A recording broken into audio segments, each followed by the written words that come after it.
Time never moves backward, yet in the quiet suburbs of DuPage County, Illinois, the clock seemed forever frozen at 9:45 p.m. on January 12, 1976.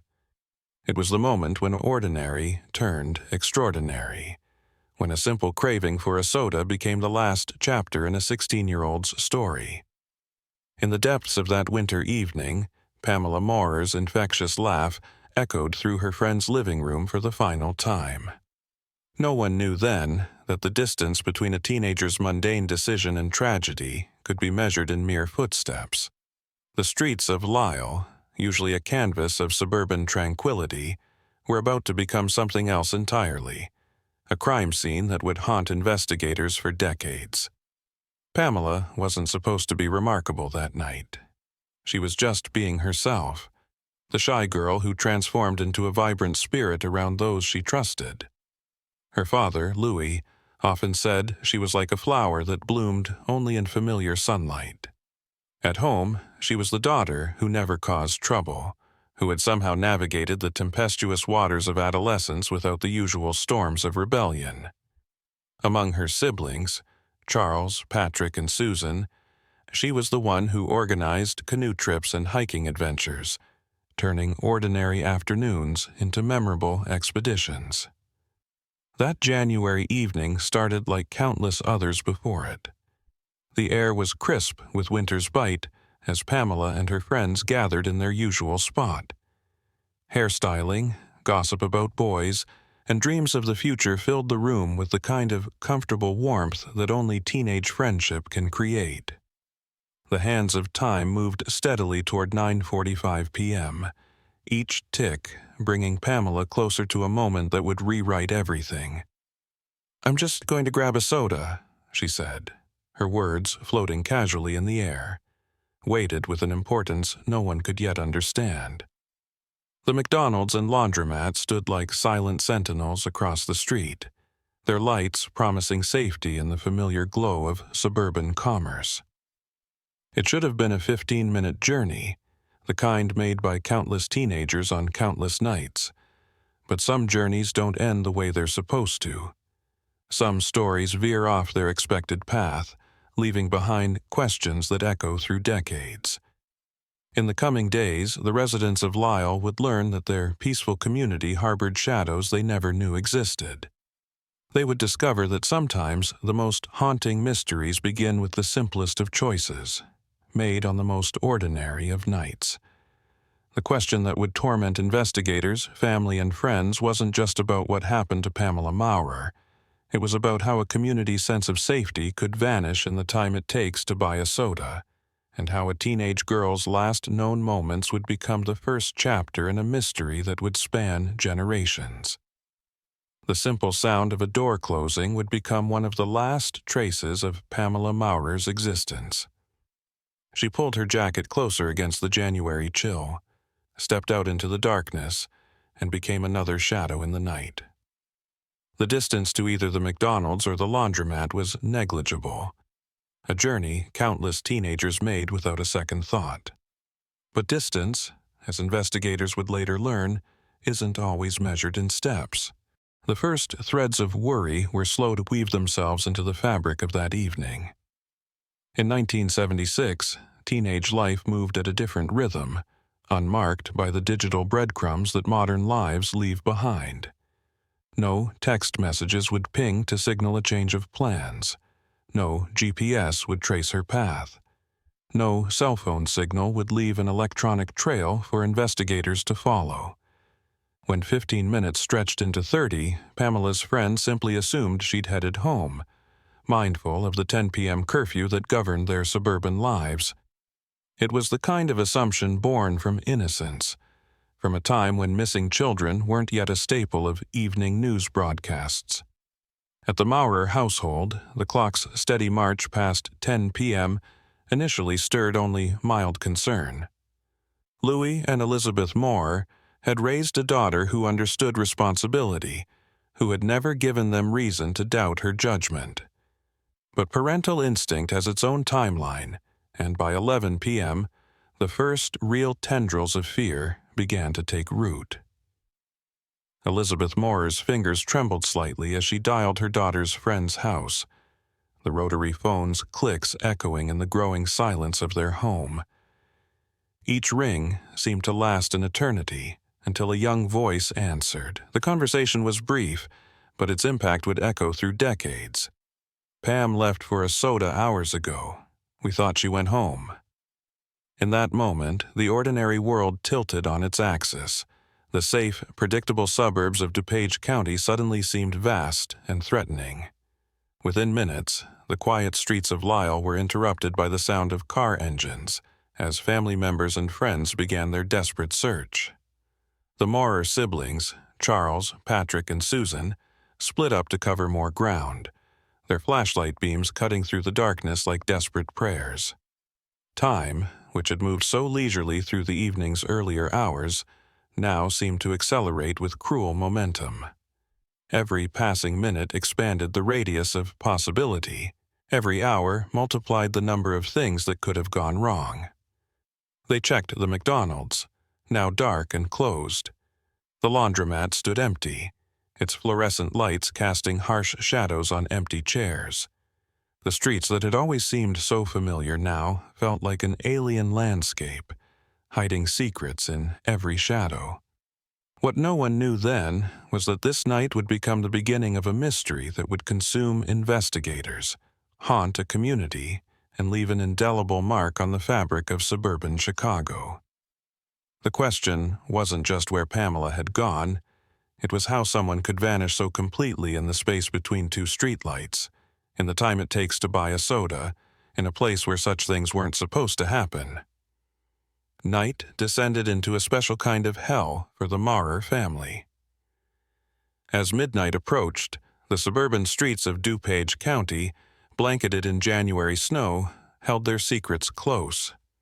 Local law enforcement's initial response reflected a tragically common assumption of the era: teenage rebellion rather than foul play. "She'll turn up," they assured the frantic parents, their patrol cars making perfunctory sweeps through already searched streets. Elizabeth Moorer's voice shook as she made the missing persons report, her maternal instincts screaming against the police's casual dismissal. But in 1976, the disappearance of a teenager rarely triggered immediate alarm bells. The officer's suggestions of voluntary absence felt like daggers to parents who knew their daughter's character, who understood that Pamela's responsible nature made her disappearance all the more sinister. The winter night showed no mercy. Temperature dropped, winds whipped through bare trees, and snow continued to fall, nature's cruel collaboration in obscuring whatever evidence might have existed. Inside the Moorer home, every tick of the clock echoed like thunder. Louis paced.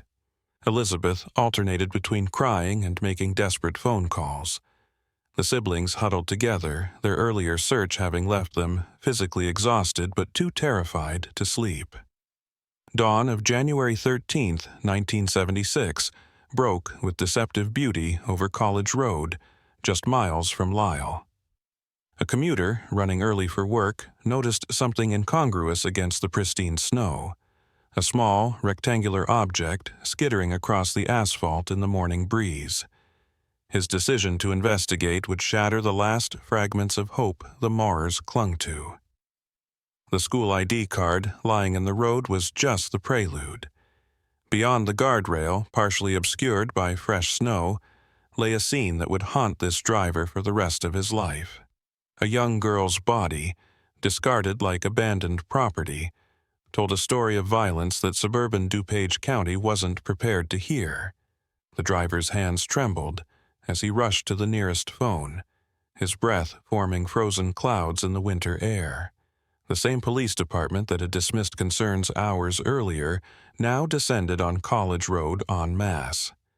The ID card, spinning lazily in the winter wind, bore a name that would soon be seared into the conscience of an entire community.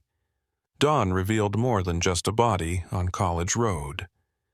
It exposed the brutal truth of what happened in those precious hours between 9:45 p.m. and midnight, hours that transformed a teenage errand into a nightmare.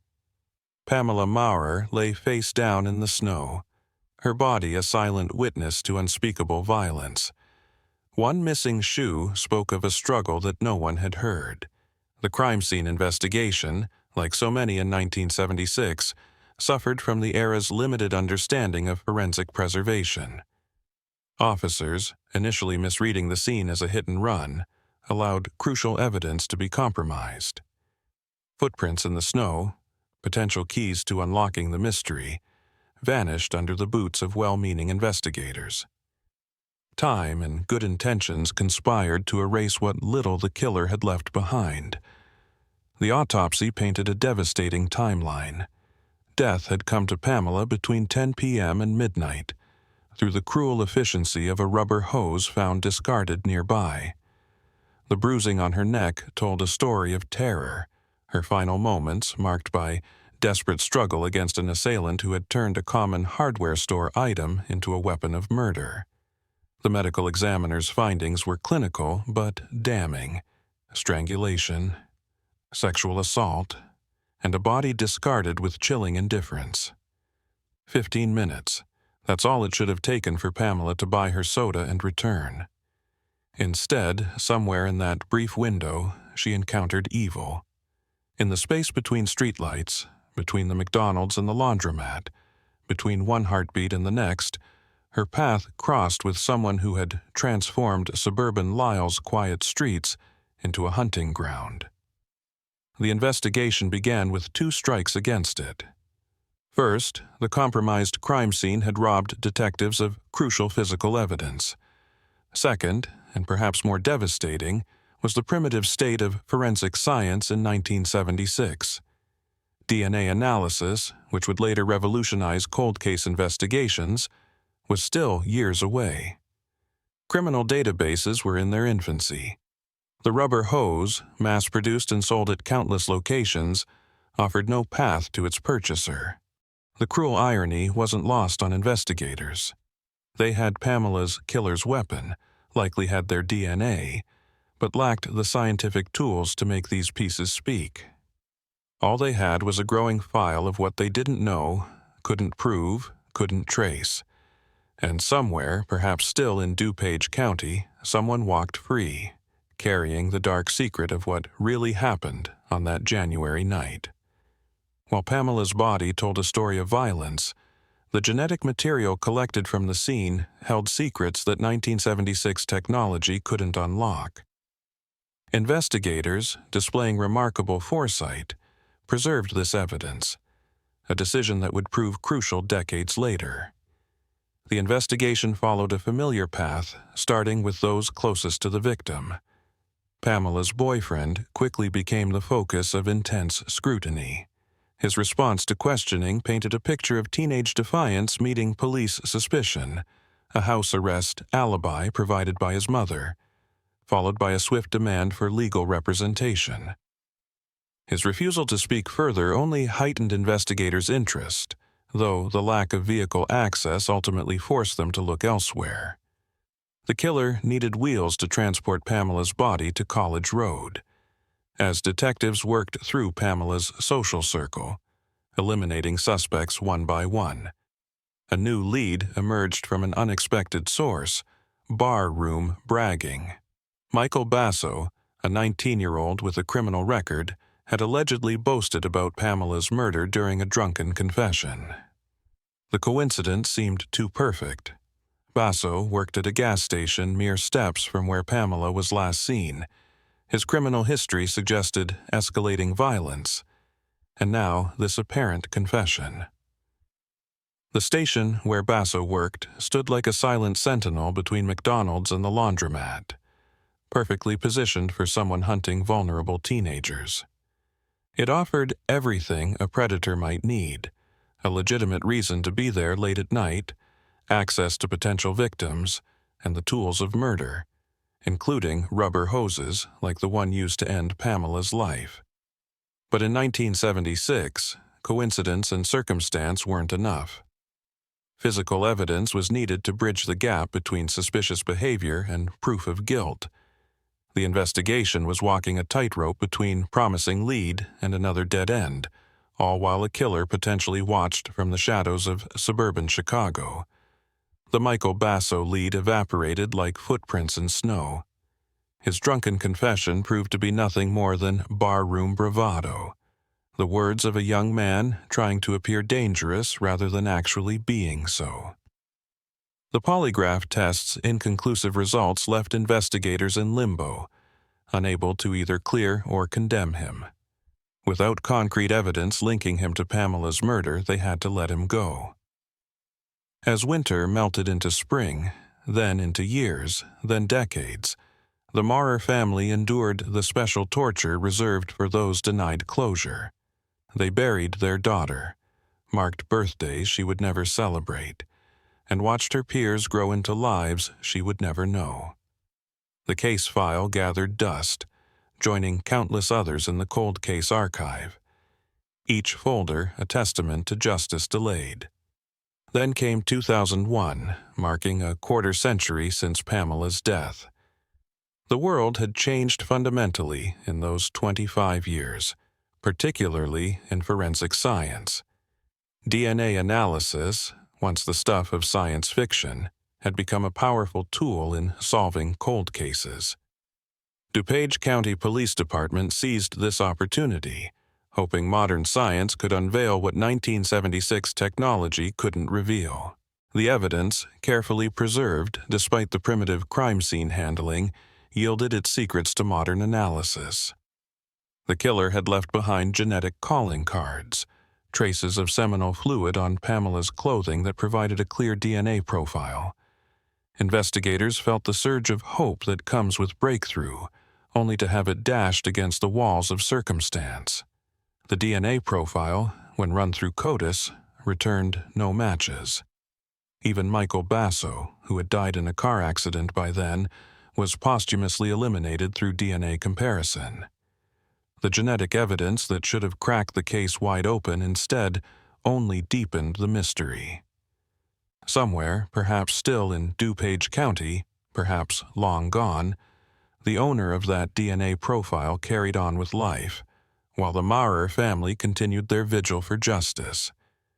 The cruel irony wasn't lost on investigators.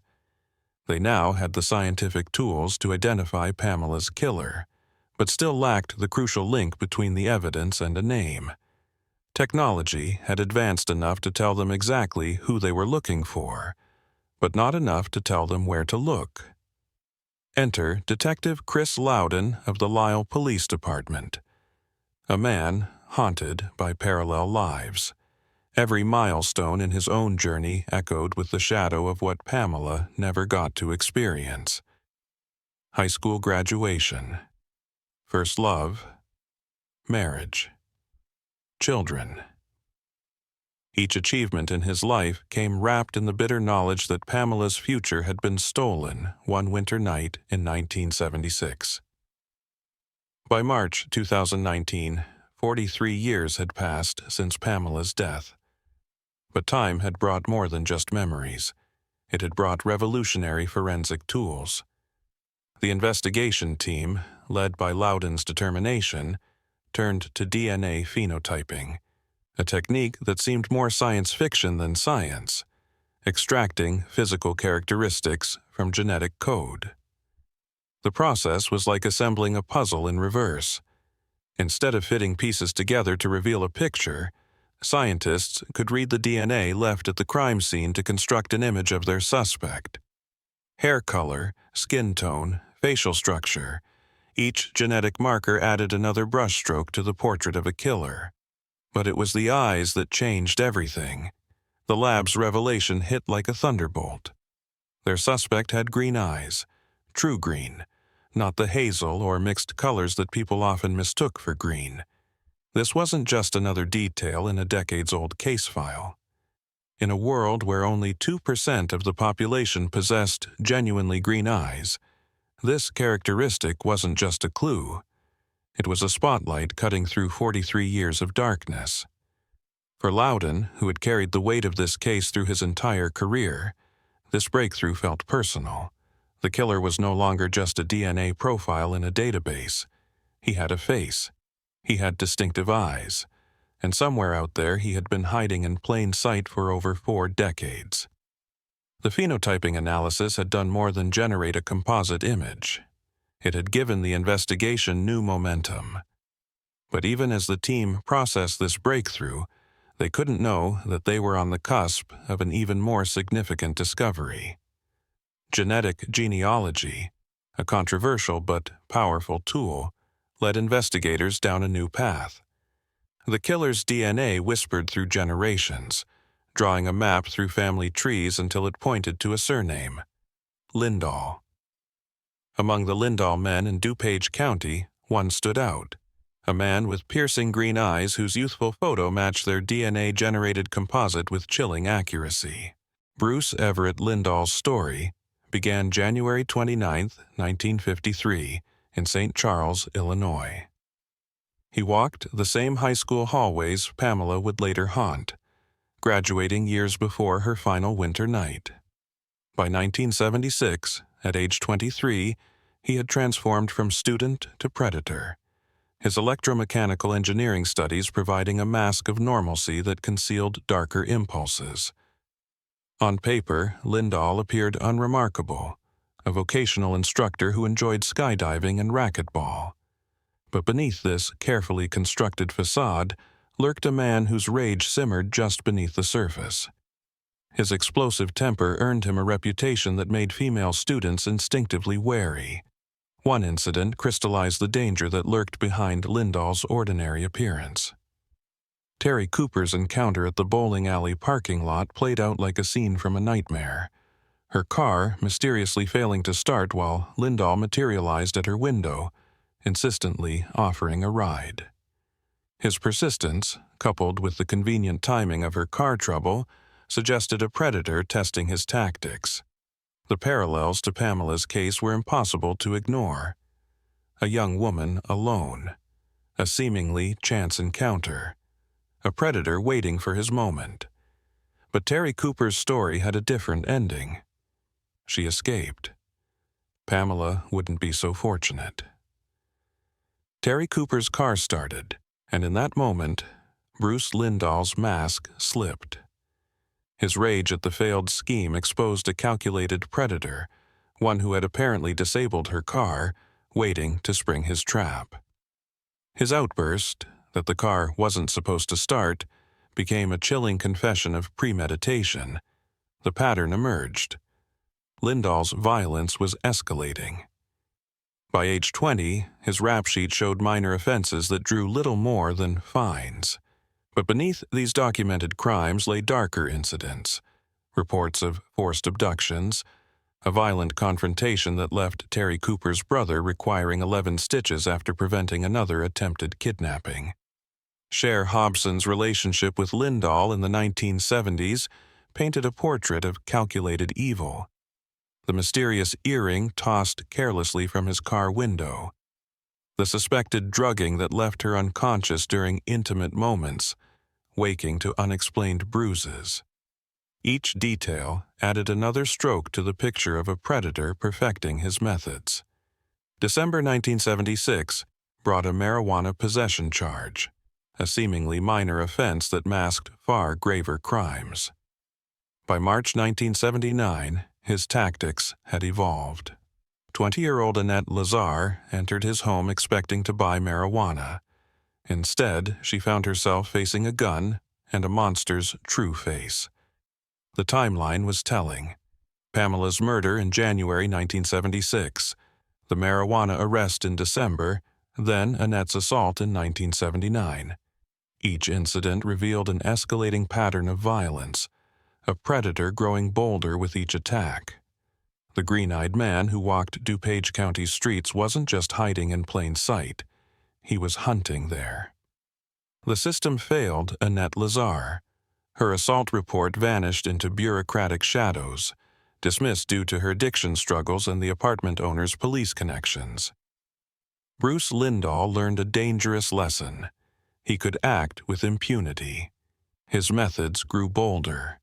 Police once found him with an unconscious, bleeding woman in his car, driving away from the hospital while claiming to drive toward it. The victim's cocktail had been spiked at a party, Another attack that ended without charges. Another lesson in immunity. By June 1980, Lindahl had refined his approach. His encounter with Deborah Sendrier and Aurora displayed the same calculated preparation seen in Terry Cooper's case years earlier. The car trouble ruse, the request for help, the swift transformation from stranger to predator. Broad daylight offered no protection as Lindahl forced Sendrier into his car from the shopping center parking lot. Inside his house, he fastened a belt around her neck, a dog collar for his human prey. But Sendrier found a window of opportunity while her captor slept, becoming one of the few to escape Lindahl's grasp. These weren't random attacks. Each showed preparation, practiced techniques, and an escalating boldness fed by repeated success in evading consequences.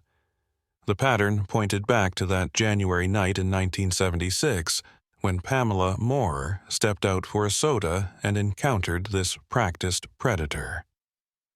Justice sometimes arrives in unexpected ways. After Deborah Sendrier's disappearance in October 1980, Bruce Lindahl walked free once again. The charges dropped when his key witness vanished. 4 months later, her body would be found in a shallow grave, a final victim silenced before she could testify. But fate had other plans for Lindahl. On April 4, 1981, in Naperville, Illinois, he met 18-year-old Charles Chuck Huber Jr. at a shopping center.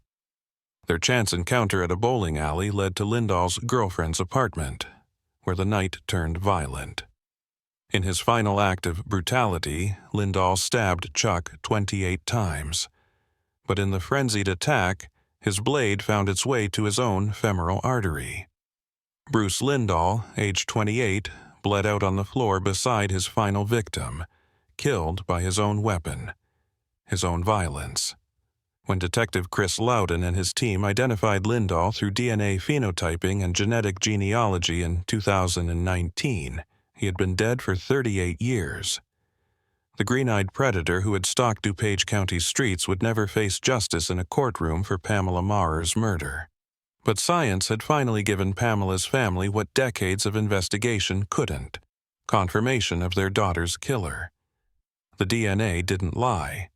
The man who had offered rides to terrified women, who had drugged his girlfriends, who had killed to silence witnesses, was the same man who had ended a 16-year-old's life on a cold January night in 1976.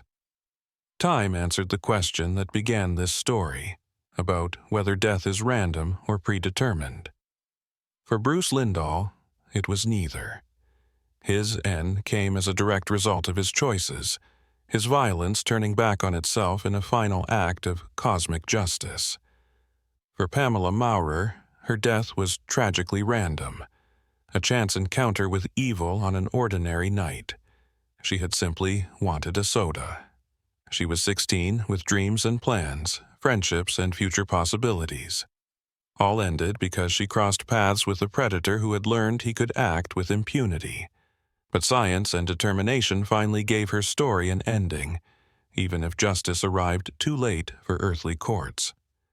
The case of Pamela Maurer reminds us that some mysteries refuse to stay buried, that time and technology can eventually unveil what darkness tries to hide. In DuPage County, her story is still told, a cautionary tale, a tribute to persistence, and a reminder that even decades-old secrets eventually come to light.